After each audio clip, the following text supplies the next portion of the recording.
What is data science? What is artificial intelligence? Is data analytics worth? Will I be able to do it?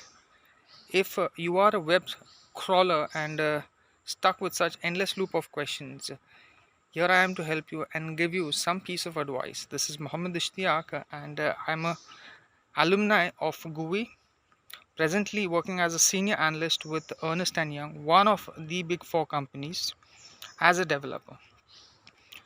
Yes, a couple of days back, even I was one of you wondering whether should I do this course, will this course be worth such that it'll help me make a place in the market.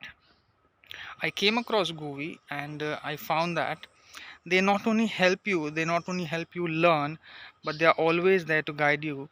The mentors are amazing. They never let you feel that it's just a part of teaching that we are here to provide you. They support you morally, they'll help you, they'll guide you in every direction, and it's not like only till the course is going on they'll be with you. Even after the course you get the same warmth, and you get the same affection, you get the same support. Everything that you won't even imagine is what is provided. Still thinking? I would suggest stop thinking and make a decision.